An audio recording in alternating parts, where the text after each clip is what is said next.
Hello guys, in this series of 5 videos we will see the procedures for LAMBDA sensor replacement on the Renault Twingo since year 2014.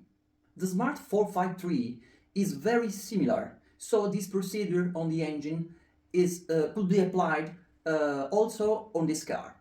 You will find all the links of the related videos in the description. So video number 1, removal the rear light. Number 2, removal the wheel arch. Number 3, removal the rear bumper.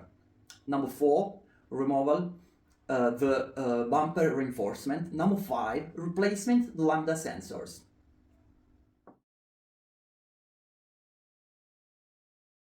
My friends, always tell me to tell you, subscribe my channels and like my video.